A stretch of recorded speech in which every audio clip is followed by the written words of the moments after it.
This program is powered by Mega Bank Nepal Limited.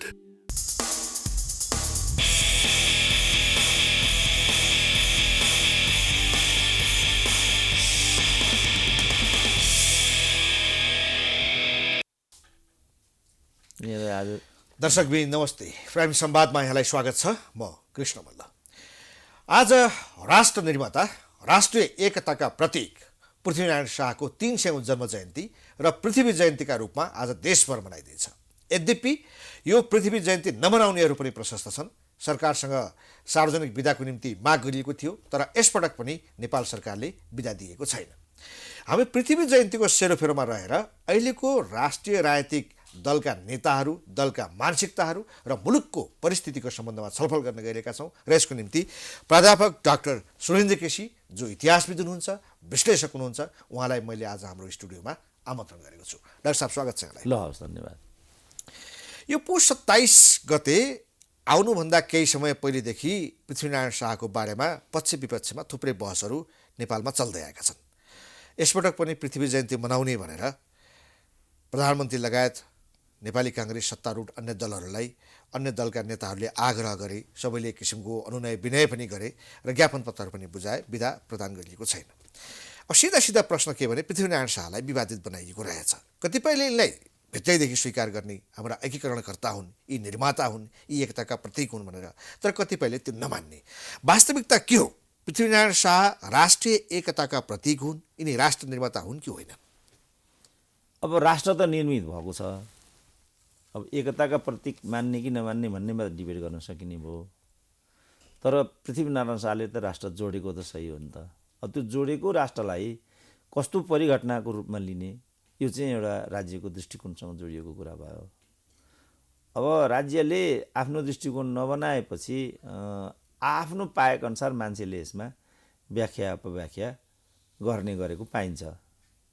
अब यसलाई कसरी हेर्ने, यो एउटा दृष्टिकोणको प्रश्न हो, डिबेट गर्न नसकिने होइन। आज मैले यहाँको निष्कर्ष बुझेको, तपाईँ त इतिहासविद हुनुहुन्छ, इतिहासका पत्र केलाउनु भएको छ। हामीले किटेर पृथ्वीनारायण शाहलाई राष्ट्र निर्माता र एकताका प्रतीक हुन् भनेर ठोकेर भन्न मिल्छ कि मिल्दैन? अब त्यो विशेषण हाम्रो इतिहासमा र अनुसन्धाताले चाहिँ विशेषणमा उति विश्वास गर्दैन। उसले चाहिँ तथ्य मात्रै राखिदिन्छ। त्यसरी हेर्दाखेरि यो चिज के हो भन्ने दृष्टिकोणमा म सुस्पष्ट छु। अब त्यहाँ राष्ट्र निर्माता, प्रतीक, यस्ता विशेषणहरू चाहिँ उभ्याउनु कतिको उचित हुन्छ अनुचित हुन्छ भन्ने विषयमा म त्यति सरकार राख्दिनँ। तर पृथ्वीनारायण शाहको कारण हामी नेपाली छौँ, खास पृष्ठभूमिमा खास कारणले उनले यो अभियान चालेका थिए।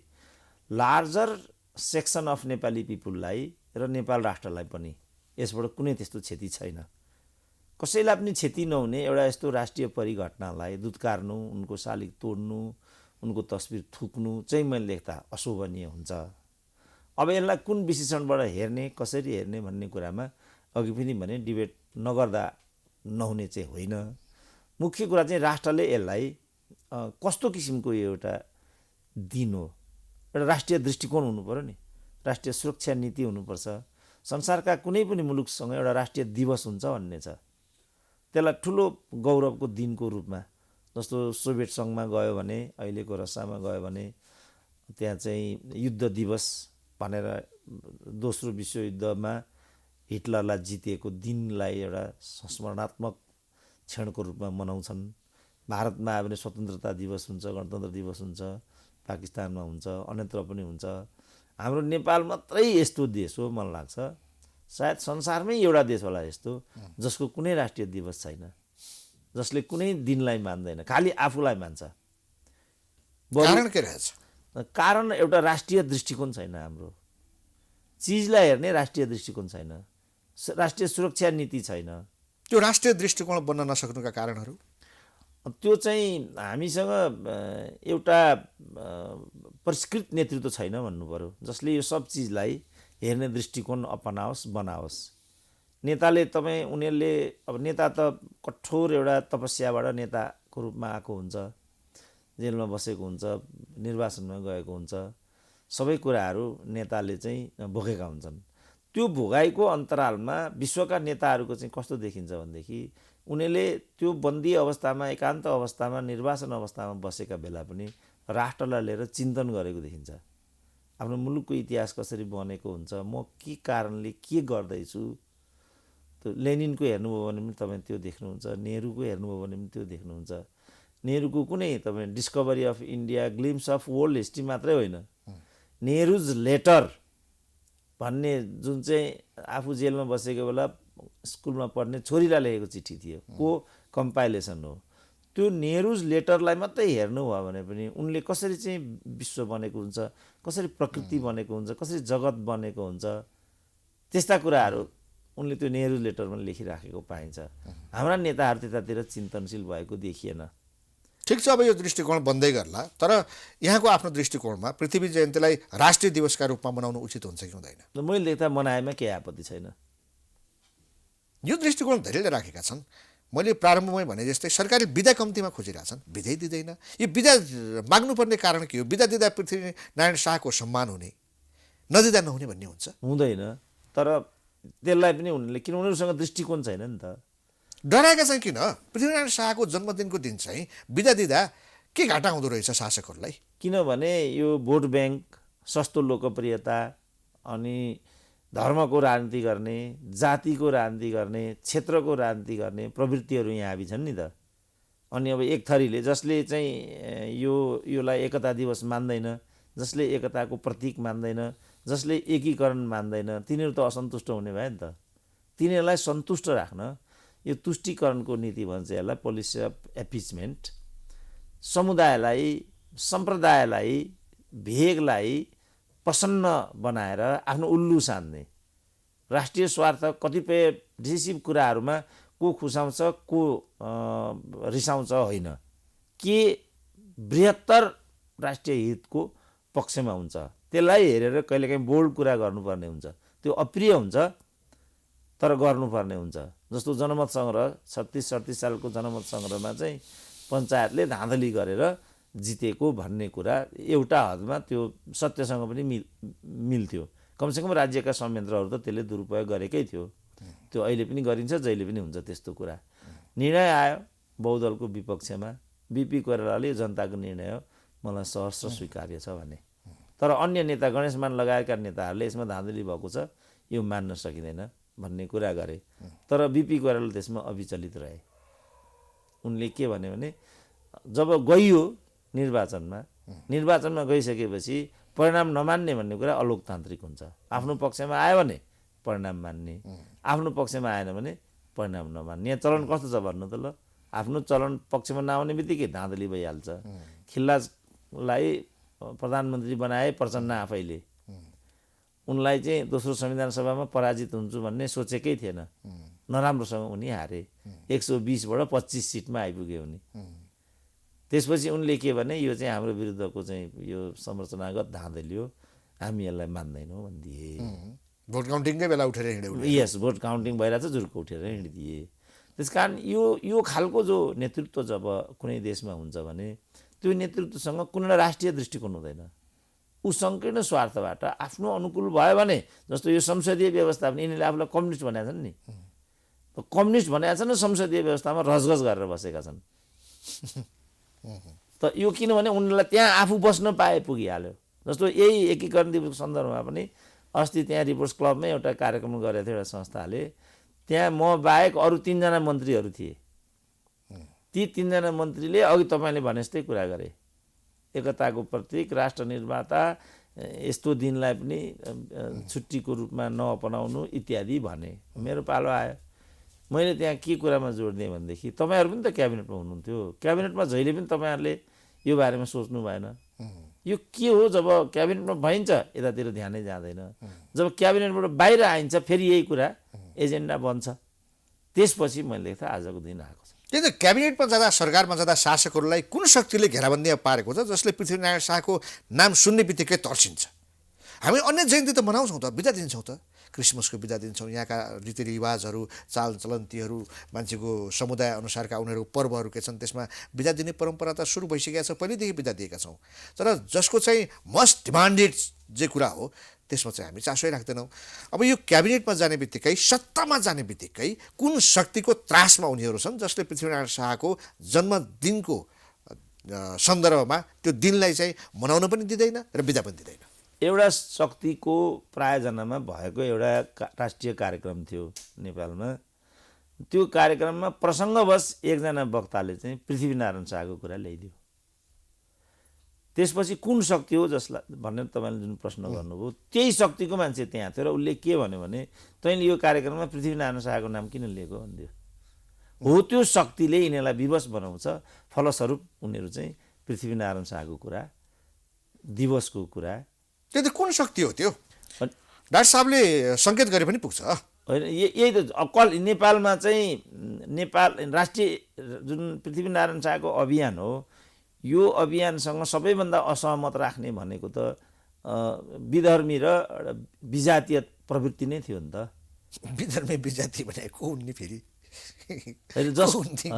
कुन तपाईँ त ठ्याक्क भन्ने मान्छे हो नि। आज तपाईँलाई समेत त्यस्तो शक्ति चिनाउन गाह्रो भयो। होइन, मैले भनिहालेँ, विधर्मी भन्ने बित्तिकै गैर हिन्दू भइहाल्यो।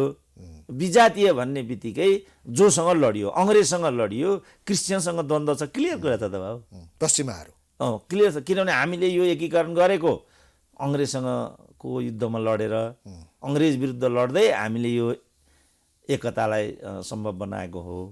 र पृथ्वीनारायण शाहले यहाँ निष्कासन गरेको भनेको पश्चिमाहरूको दबावमा, पश्चिमाहरूको थ्रेटमा यहाँका शासकहरू पृथ्वी जयन्ती मनाउन सक्दैनन्, पृथ्वी जयन्तीको दिन बिदा दिन पनि चाहँदैनन्। अब उनीहरूलाई यो कुरा जस्तो यिनीहरू जस्तो भनौँ, नत्र अघि मैले भने नि पृथ्वीनारायण शाहले जुन कर्म गरे त्यो कर्म गरे शासक वर्गलाई अप्ठ्यारो भयो होला, मैले माने। शासकीय नीतिमा पनि असहमति होला, त्यसमा पनि डिबेट गर्न नसकिने कुरा होइन। तर यो भूगोल त जिउँदै छ नि त, यसलाई यसमा सामाजिक न्याय ल्याउँ, सबै क्षेत्र समुदायलाई न्याय गरौँ, यसलाई स्वर्ग बनाउँ न। तर यो देश जन्मिएको हकमा त तपाईँको मातापिताले तपाईँलाई यहाँ यो धरतीमा ल्याइदिनु भयो, तपाईँलाई राम्रो शिक्षा दिनु भएन होला, तपाईँले डाक्टर बनाउनु भएन होला, आमा बुवाले इन्जिनियर बनाउनु भएन होला, काठमाडौँमा घर घडेरी गरिदिनु भएन होला, मैले माने। तर तपाईँलाई यो पृथ्वीमा ल्याउनु नै तपाईँको जीवनको लागि त अभाग्य हो नि त। तपाईँले यसमा चाहिँ फ्रस्ट्रेसन हुनुपर्ने के कारण? डाक्टर साहब, यो पश्चिमाहरूको पृथ्वीनारायण शाहसँगको तुस के हो? पृथ्वीनारायण शाहले नेपाल एकीकरण नगरेको भए कतिपयले भन्छन् यो अङ्ग्रेजहरूको कब्जामा जान्थ्यो। अब नेपालमाथि आधिपत्य जमाउन पाइएन भनेर पृथ्वीनारायण शाहसँग तुस साधेको हो कि, अथवा पृथ्वी जयन्ती मनाउँदाखेरि उसको यहाँ प्रभाव घट्ने पनि त होइन नि? अहिलेको अवस्थामा हामी त देखिरहेका छौँ सबै कुरा। पश्चिमाहरूलाई पृथ्वीनारायण शाहसँग के को रिस? होइन, यो त मैले भनिहालेँ नि। अब एउटा साथी थियो मेरो जर्मनीमा, उसको काउन्टरमा चाहिँ पृथ्वीनारायण शाहको तस्बिर रहेछ। एउटा ब्रिटिस नागरिक आयो त्यहाँ, oh our enemy is there, why you are hanging this picture here भनेर सोध्दैछ उसले। अब 300 वर्ष पुरानो पृथ्वीनारायण शाह एउटा ब्रिटिस नागरिक, 300 वर्षपछिको नागरिकको नजरमा पनि ऊ त्यो पृथ्वीनारायण शाह दुश्मन हो भने तपाईँ जे सोध्दै हुनुहुन्छ त्यसको उत्तर पर्याप्त भयो कि भएन? उनीहरूको विचारमा त पृथ्वीनारायण शाह त दुश्मन हो। पुस्तासम्म पनि उनीहरू दुश्मनका रूपमा लिने भए। त्यो मैले दृष्टान्त एकदम नयाँ पिँढीले त त्यो इतिहास नपढेको पनि हुनसक्छ। नेपालको इतिहास अङ्ग्रेजहरूलाई, बेलायतीहरूलाई, ब्रिटिसहरूलाई पढ्नुपर्छ भन्ने पनि छैन। नयाँ पिँढीहरूले पनि पृथ्वीनारायण शाहलाई शत्रुका रूपमा हेर्छ। ए बाबा, किन तिनीहरू भन्नुहुन्छ यो कीर्तिपुरमा पृथ्वीनारायण शाहको तस्बिर थुक्नेहरू पृथ्वीनारायण शाहका पालाका हुन् र भने? अहिले जन्मेका मान्छेहरू होइनन् तिनीहरू? के दुश्मनी छ त उनीहरूको पृथ्वीनारायण शाहसँग? ती मानिसहरू नेपालका सबैभन्दा सम्भ्रान्त मानिसहरू हुन्। तिनीहरू जो थुक्छन्, त्यो यो जो कर्म जो गर्छन्, सबैभन्दा सम्भ्रान्त मानिसहरू। पृथ्वीनारायण शाहले जोडेको धरतीमा घर घडेरी गरेर अरबपति खरबपति हुने पनि छन्। त्यहाँ कति मान्छे चिन्छु म, उनीहरू खरबपति पनि छन्। त पृथ्वीनारायण शाहले जोडेको भूगोल त हो यो। नेपालमा जो आज पृथ्वीनारायण शाहलाई दुत्कार गरिरहेका छन् तिनीहरू पश्चिमका एजेन्ट हुन्। त्यस्तो कुरा त प्रोफेसर जस्तो मान्छेले कसरी भन्न सक्छ र? होइन, त्यतातिर चाहिँ म जान चाहन्न। तर होइन पश्चिमाहरूका निम्ति पृथ्वीनारायण शाह शत्रु हुन् भने नेपालमै नेपाली अनुहारमा अङ्ग्रेजहरूका भन्दा बढी आक्रामक भएर पृथ्वीनारायण शाहलाई दुत्कार गर्ने हेला गर्ने घृणा फैलाउनेहरू त उनीहरूकै मतियार भयो भनेर त सोझो बुझियो नि। अब उनीहरू पश्चिमाहरूको जुन हामीलाई अथवा यो प्रक्रियालाई हेर्ने जुन एउटा दृष्टिकोण व्यवहार छ त्यो उनीहरूको नीतिसँग जोडिएको कुरा हो। कसैले पनि आफ्नो नीतिमा आफूलाई उभ्याउन पाइन्छ, आफ्नो धर्मअनुसार आचरण गर्न त पाइयो नि त। तर त्यसलाई कस्तो व्यवहारबाट हामीले चाहिँ प्रतिवाद गर्ने भन्ने धर्म फेरि हाम्रो पनि त बन्छ नि त। त्यो धर्ममा यी साथीहरू चुकिराखेका छन्।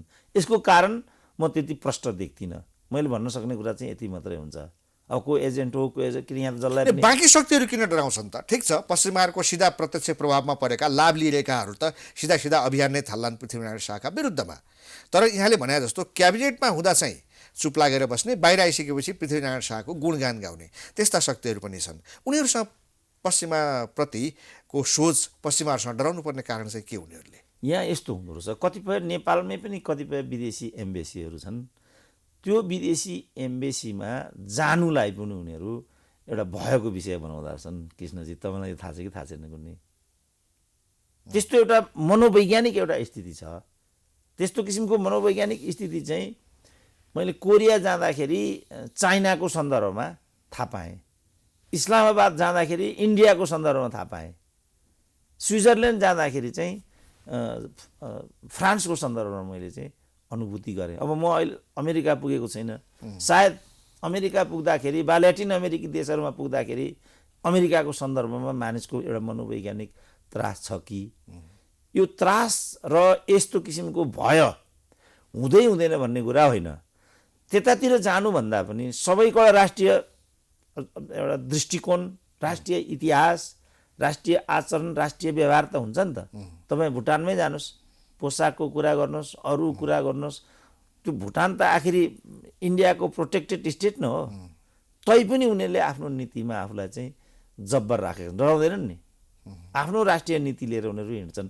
कुनै पनि मुलुकले आफ्नो एउटा राष्ट्रिय नीति, राष्ट्रिय दृष्टिकोण, राष्ट्रिय पहिरन पोसाकको नीति अवलम्बन गर्यो भने त्यो ऊ राष्ट्रिय, जस्तो अहिले मान्छे भन्छन् नि हामीलाई चाहिँ यहाँ धर्मनिरपेक्ष हुन सिकाए, भारत आफै धर्मनिरपेक्ष छ नि त, ऊ यहाँ हिन्दू राज्य होस् भन्ने चाहन्छ तर ऊ आफै धर्मनिरपेक्ष छ। धर्मनिरपेक्षताको कुरा पश्चिमी एजेन्डाको रूपमा यहाँ आयो भन्ने छ। ऊ आफै बाइबल लिएर चाहिँ शपथ ग्रहण गर्छ। यो त प्रशस्त किन उसले बाइबल लिएर शपथ ग्रहण गर्यो भने म यो बाइबल लिएर शपथ ग्रहण गर्ने अमेरिकनहरूको जस्तो क्याथोलिक हुनुपर्छ भन्ने छ नि त ब्रिटिस किङ पनि। यहाँ पनि गद्दी नसिन हिन्दू परम्परा के भन्ने भन्थे नि, तिम्रो ल्याएको कुरा त थियो नि त। त यस्ता कतिपय राष्ट्रिय नीति, राष्ट्रिय सोच, राष्ट्रिय अडानहरू हुने गर्छन् मुलुकहरूका। प्रष्ट हामीले भन्न सक्नुपर्छ हाम्रो नीति यो हो, हाम्रा परम्पराहरू यी हुन्। जस्तो अब अहिले अफगानिस्तानमा जाउँ त, त्यहाँ छोटो लुगा लगाउन पाइँदैन, अब बच्चीहरूले स्कुल जानै नपाउने स्थिति आइसक्यो।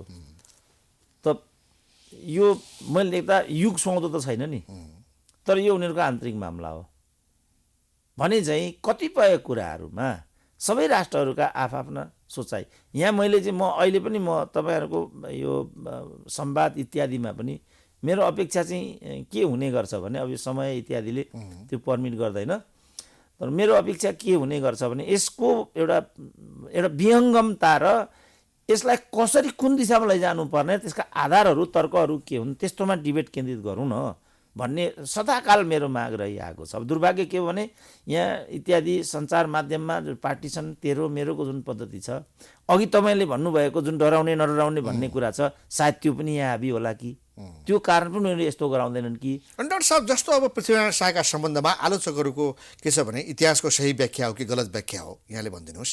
पृथ्वीनारायण शाहलाई विस्तारवादीका रूपमा व्याख्या गर्ने, अब कीर्तिपुर युद्ध लगायत नुवाकोटका विभिन्न युद्धहरूमा नाक कान काटेको, यसकारण यो नेपालमै एक किसिमका मानिसहरूले, एक किसिमको समुदायले नै भनौँ अझ, एक किसिमका नेताहरूले नै भनौँ अझ, यो किसिमको सन्देशहरू फैलाइरहेका छन्। उनी चाहिँ विस्तारवादी थिए, उनले कुनै एकीकरण गरेका होइनन्, उनले नाक कान काटे, उनी जातीयताका पक्षधर थिए, उनी हिन्दू धर्मका पक्षधर थिए। यो विभिन्न किसिमका कुराहरू छन्। यो इतिहासको सही व्याख्या हो कि होइन? इतिहासको अंश त्यहाँ काहीँ न काहीँ छ होइन। अब यो कति के भन्ने फेरि लामो फोरफारकको विषय हुन्छ, तर यो सबैमा इतिहासको अंश छ। हिन्दू धर्मको कुरा पनि पृथ्वीनारायण शाहले गरेको छ। नाक कान काटिएका कुराहरू पनि प्रसङ्गमा आउँछन्। जहाँसम्म विस्तारवाद हो कि साम्राज्यवाद हो भन्ने कुरा छ, पृथ्वीनारायण शाहले गरेको यो कर्म चाहिँ विस्तारवाद हो भने भारतमा पनि त 700 राज्यहरू थिए, यहाँ 52 राज्यहरू थिए, 22-24। भारतमा चाहिँ के भने 500 देखि 700 राज्यहरू थिए। काहीँ मैले 502 भनेर पढाएको छु, काहीँ मैले 702 भनेर पढाएको छु, तर अधिक राज्यहरू त्यहाँ थिए भन्ने कुरा त प्रष्ट छ। त ब्रिटिस इस्ट इन्डिया कम्पनीले एकपछि अर्को भारतीय रजौटालाई आफ्नो साम्राज्यमा गाप्ने क्रममा गएर अन्ततः विशाल आजको भारतको चाहिँ निर्माण भएको छ। त्यहीबाट टुक्रेर पाकिस्तान बनेको छ, त्यहीबाट टुक्रेर बङ्गलादेश बनेको छ, त्यो अर्को कुरा भयो। तर यसरी भारत बनेको परिघटनालाई साम्राज्य मान्ने कि अब यहाँ गोर्खा 52 राज्यलाई चाहिँ विस्तारित बनाइकन आजको नेपाल बन्यो, यो प्रक्रियालाई चाहिँ साम्राज्य विस्तारको रूपमा मान्ने। अब विस्तारवाद भनेको के हो, साम्राज्यवाद भनेको के हो, त्यसमा हामी डिबेट गरौँ। त त्यसरी हेऱ्यो भने एउटा सुस्पष्ट दृष्टिकोण, कुन परिवेशमा पृथ्वीनारायण शाहले त्यो गरे, त्यसपछि के भयो, अनि कसरी अरू प्रक्रियाहरू भए, विश्वमै के हुन्छ। अब यस खालका संसार, कुनै पनि संसारको राज्य त राजेहरूको परिकल्पनामा अगाडि आएको हुन्छ। चाइनाको चाहिँ सिहन भन्ने राजाको नाममा चाइना भन्ने देशको नाम रहेको छ। पिटर दि ग्रेटलाई लेनिनले नै महान राजा पिटर भनिरहेछ। यहाँ मात्रै त कम्युनिस्ट क्रान्तिकारी छैनन् होला नि, कि नेपालमा मात्रै यहाँका कम्युनिस्टहरूमाथि त प्रश्न उठेका छन्। डाक्टर साहब, अर्को कुरा, पृथ्वीनारायण शाहलाई स्वीकार्नु भनेको, उहाँको अस्तित्वलाई स्वीकार गर्नु, उहाँका कर्महरूलाई मान्नु भनेको राज संस्थालाई अङ्गीकार गर्नु भन्ने अर्थ लाग्छ। अब राज संस्था भन्ने त इतिहासको एउटा फेनोमेना हो। त्यो फेनोमेनाले इतिहासमा उभिएर कुनै कालखण्डमा एउटा भूमिका खेल्यो, खेल्न पाइँदैन भन्ने कुरा होइन नि त, खेल्यो। त्यो भूमिका कस्तो रह्यो र त्यसले हामीलाई के गिफ्ट अथवा अभिशाप छोडेर गयो हेर्ने कुरा त यति मात्रै हो नि त। मैले देख्दाखेरि लार्जली अब बहुभाषा, बहुधर्म, बहुजाति, बहुराज्य मुलुक भएको हुनाले रजौटाहरूलाई मार्का पर्यो होला। नीतिले गर्दाखेरि कतिपय कुरामा, भाषाको कुरामा, धर्मको कुरामा उचनिच भयो होला, तर लार्जली चाहिँ देशको प्रारूप बन्यो नि त। यो चाहिँ इतिहासको आवश्यकता थियो, यो हाम्रो अस्तित्वसँग जोडिन्थ्यो।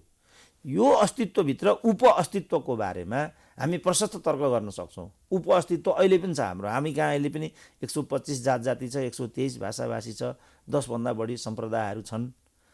अब यसमा उचनिच भयो होला, त्यो म भएन भन्दिनँ, उचनिच त अहिले पनि छ नि त।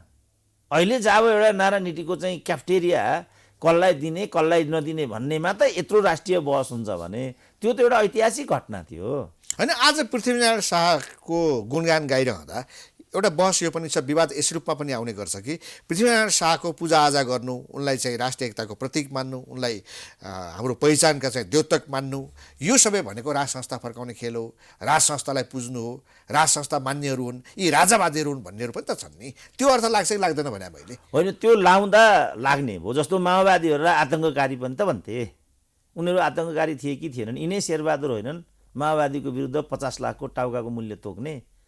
यी शेरबहादुर माओवादीको मतियार भएको, आतङ्ककारीको प्रतीक भएको अर्थ लाग्छ लाग्दैन? मलाई भनिदिनु त एकपल्ट, जे पनि सोध्नुहुन्छ, लाग्छ लाग्दैन? मान्छे मार्ने, काट्ने, कुट्ने कुरा के माओवादी जनयुद्धमा मान्छे मारिएन? एक प्रकारका यस्ता मान्छेहरू पनि छन् जो वामपन्थी पृष्ठभूमिका छन्, सिधै कम्युनिस्टहरू पनि छन्, अहिलेको राय त्यहाँ क्रियाशील पनि छन्, उनीहरू कम्युनिस्ट हुन्, वामपन्थी हुन्, तर पृथ्वीनारायण शाहको अस्तित्व स्वीकार गर्छन्। तिनीहरू को हुन् त? होइन, तिनीहरू जस्तो तपाईँले अघिको प्रश्न सोध्नु भने पृथ्वीनारायण शाह धुपधुवार गर्ने, एकताको प्रतीक मान्ने, फलानु गराउने, म व्यक्तिगत रूपमा त्यो केही पनि गर्दिनँ। एकताको प्रतीक पनि मान्दिनँ, धुपधुवा पनि गर्दिनँ, शिलान्यास गर्न पनि जान्न।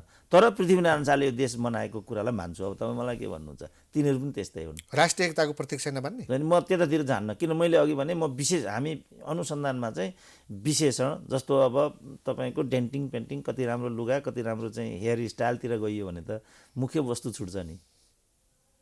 यस्तो व्यक्तिले कस्तो विषय राष्ट्र बाहिर- निर्माता हुन्, यसमा विवाद छैन। यस, उनले राष्ट्र निर्माण गरे भनौँ न, यो राष्ट्रलाई जोडे, यसले नेपालीको पहिचान बन्यो। यो युगान्तकारी कुरा र इतिहासको यो माग थियो। यो काम पृथ्वीनारायण, अब यी पृथ्वीनारायण शाह राजा थिए, पछि गएर यहीँबाट राज संस्था विकसित भयो, त्यसपछि के भए भन्ने कुरामा म गइनँ, त्यसमा डिबेट गर्न नसकिने। यहाँ त राजालाई भेट्यो भने भनौँ म ज्ञानेन्द्रलाई भेटेर आएँ दरबारिया भन्दै, अब यस्ता जहाँ बेहुदा मान्छेहरू बस्छन्, अब त्यहाँ त यस्तो कुरामा त उनीहरूको कसरी दिमाग पुग्ला त्यो त म अहिले यो अपेक्षा गर्न सामाजिक चाहन्न। प्रतिक्रियाहरूबाट डाक्टर साहबलाई पनि डर लाग्छ। होइन, म डराउने भए म किन यो भन्थेँ त, म गएकै राजालाई भेटेर आए, सुरेन्द्र केसी राजावादी हो भनिदिए, डर लाग्यो। त्यही त, डराउने भए म यो फेरि उदाहरणमै ल्याउने थिइनँ। कतिले मलाई भन्छन् डाक्टर साहब यो कुरा नभनिदिनु होला, क्याम्पस चिफ भयो, म क्याम्पस चिफ भने दुईचोटि क्याम्पस चिफ भयो नि म, डाक्टर साहब त्यो पनि नभनिदिनु होला, अहिलेको पिँढीले थाहा पाउँछ भन्छन्। त्यो त मेरो इतिहास हो बाबा। डाक्टर साहब, अब यो पृथ्वीनारायण शाहकै जन्म जयन्तीको सन्दर्भमा एउटा ऐतिहासिक काम के हुँदैछ भने पूर्व राजा ज्ञानेन्द्र शाह आफै चाहिँ पृथ्वीनारायण शाहको शालिगमा गएर माल्यार्पण गर्दै हुनुहुन्छ। यो के सन्देश हो यो? होइन, हिजो मैले राजाको संवाद सचिव, तत्कालीन संवाद सचिवको एउटा प्रत्यक्ष अन्तर्वार्ता सुनेको थिएँ बाइ द वे सोसियल मिडियामा। उनले के भन्थे भने यो 300 वर्ष पुगेको उपलक्ष्यमा यो पुनित अवसर भएको हुनाले त्यसको सम्झनामा राजाले त्यो गर्न लागेको भन्दै थिए। अब आधिकारिक व्यक्ति हुन्, हामी त्यतिमा मात्रै विषयलाई केन्द्रित गरौँ न। अब यहाँ त होइन, समसामयिक राजनीतिको अवस्था हेर्ने हो नि त। हामी कहाँ त राज संस्था फर्काउनुको निम्ति थुप्रै शक्तिहरू क्रियाशील भएका छन्। अब राजालाई सडकमा आउनु पर्यो भनेर खुलेआम आह्वान गरिएका छन्। अब यो आन्दोलन गरेर भएन, 2-4वटा झन्डा फहराएर पनि भएन, चुनावबाट सकिँदैन। यसकारण अब राजा ज्ञानेन्द्र शाहलाई नै सडकमा ल्याएर उनलाई अगाडि लगाउने, पछाडि आफू जाने, अब आन्दोलन गर्नुपर्छ राजाले भन्ने त्यो माग गर्ने शक्तिहरू पनि प्रशस्त छन्। कहीँ त्यसैको सुरुवात हो कि? होइन, त्यो त हाइपोथेटिकलमा नजाउँ। राजाकै संवाद सचिवले प्रत्यक्ष त्यो के हो भनिसकेपछि त हामीले त्यो डेढ हामी युद्धमा आयौँ, आन्दोलनमा आयौँ भनेर अफिसियल्ली कहाँ भन्छन् त? होइन, अब त्यो त अब हामी कर्म हेरौँ, उनीहरूले त्योतिर चिजलाई लग्यो भने त्यसरी नै बुझौँला। अन्यथा यहाँ के छ भने आफूले चाहिँ जे पनि गर्नुहुन्छ। जस्तो अहिले भनौँ न, अहिले यत्रा चाहिँ सार्वजनिक सभाहरू गरे, त्यसपछि प्रचण्डलाई समेत चाहिँ कोरोनाले पक्रियो। अब आज आएर चाहिँ उनले 25 जनाको चाहिँ समय, यो राजालाई लक्ष्य गरेर नै ल्याएको किन नभन्ने त, यसो अनुमानै गर्ने हो भने त हिजोसम्म जतिजनाको सम्मेलन गरे पनि हुने, जहाँ गए पनि हुने। जब ज्ञानेन्द्रले चाहिँ शहीद गेटमा आउनुपर्ने दिन भयो, 25 जना त्यही दिन लगाइदिने, किन यो राजाको विरुद्धको षड्यन्त्र नभन्ने त? यस्तो कुराले काहीँ पनि पुगिँदैन। मुख्य कुरा राजा सडकमा आउँदा या भनौँ आज मल्लार्पणको यो कार्यक्रमले अन्य राजनीतिक शक्तिहरू, गणतन्त्रवादीहरूलाई केही चाहिँ चस्का, धक्का, शङ्का, डर त्यस्तो केही पर्ने होइन, पर्न सक्ने भयो। तर त्यो डरलाई उनीहरूले डर बनाउनु हुँदैन, किनभने यो उनीहरूले बनाएको देश हो। उनका पिता पुर्खालाई 300 वर्ष पुगेको उपलक्ष्यमा श्रद्धाञ्जली दिन्छु भन्छन् भने त्यसलाई हामीले स्वागत गर्नुपर्छ। यो हाम्रो मात्रै होइन, यो देश उनीहरूको पनि। श्रद्धाञ्जली दिन त पृथ्वीनारायण शाहको एउटा तस्बिर आफ्नो कोठामा राखेर पनि दिइन्छ। र खुलेआम सडकमा हजारौँहरूको भिड जम्मा गरेर हो नि त यो श्रद्धाञ्जली त। त्यो होइन भनेका छन् उनले। के भनेका छन्, कसैलाई आह्वान गरेका छैन, महाराजा सरकार गाडीमा सवार। उनले आह्वान गरेका छैनन्, तर अन्य शक्तिहरूको तयारी हेरौँ न। राजा ज्ञानेन्द्र 12:30 बजे पुग्ने, अन्य शक्तिहरू पनि त्यही सेरोफेरोमा, कोही भद्रकालीबाट आउने, कोही पुतली सडकबाट आउने, कोही बानेश्वरबाट जाने, यो तयारी छ नि। होइन, अब त्यो त सबैलाई थाहा छ। आज चाहिँ त्यो एकता दिवसको रूपमा मान्ने समूह पुरानै हो। आज अनि त्यो भएको होइन, त्यो अनि आज भइराखेको छ।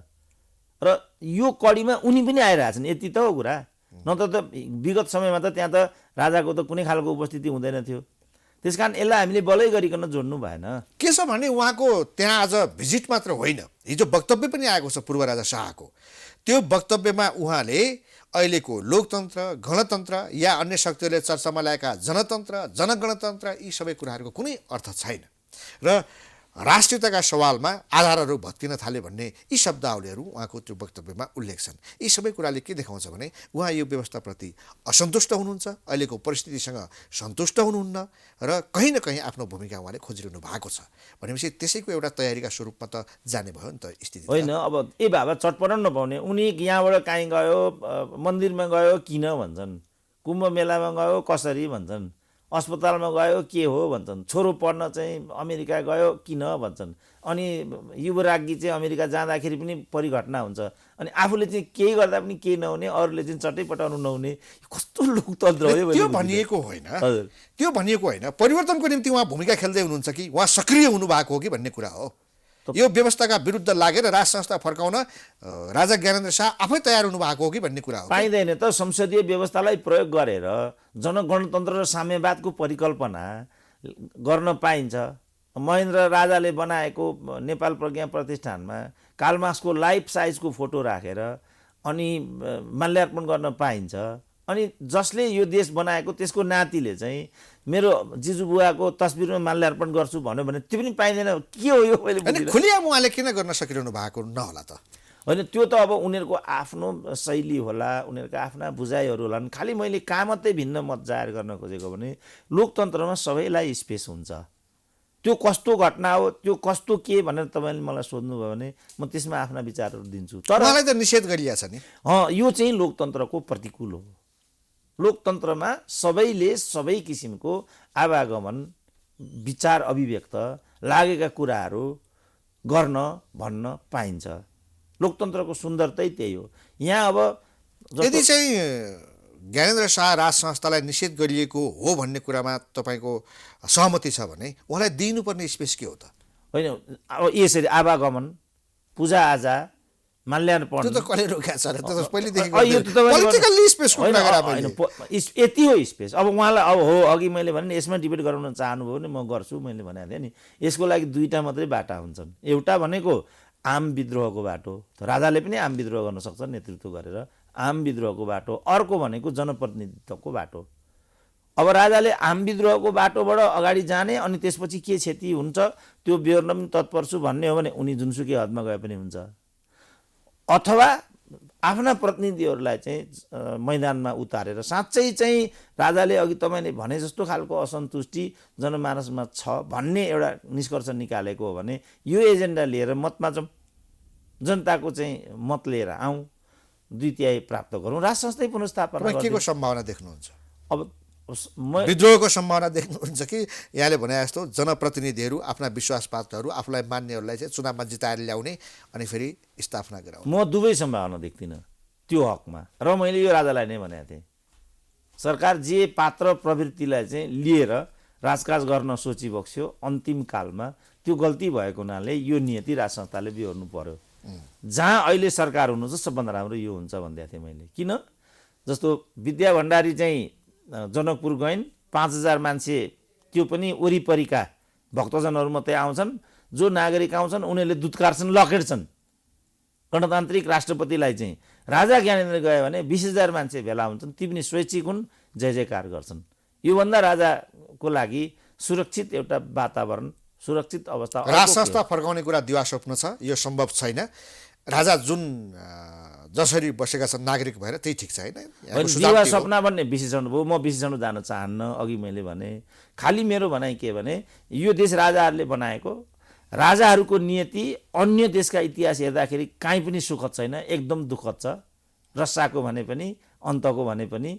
तर नेपालको राजा सुरक्षित अवतरित भएको छ र नागार्जुन दरबारमा बसिराखेको छ। यो नेपाल र नेपालीको लागि पनि गौरवको कुरा हो। किनभने उनीहरूले बनाएको देशमा उनीहरूको सन्तति लखेटिनु, कुटिनु, जिलोटिन हुनु। नेपालको राज संस्था कुनै कार्यकारी या संवैधानिक भूमिकामा फर्किने सम्भावना तपाईँ देख्नुहुन्न? म देख्दिनँ। त्यो प्रयासहरू भइरहन्छन् तर स्थिति यसरी नै लोकतन्त्रमा त आफूलाई लागेको यो गणतन्त्र, संघात्मक गणतान्त्रिक व्यवस्था अविच्छिन्न रूपमा चलिरहन्छ। आन्तरिक कारणले नेपालमा राज संस्थाको पुनर्स्थापना हुँदैन, बाह्य कारणले। किनभने बाह्य कारणले नै नेपालको राज संस्था गएको हो।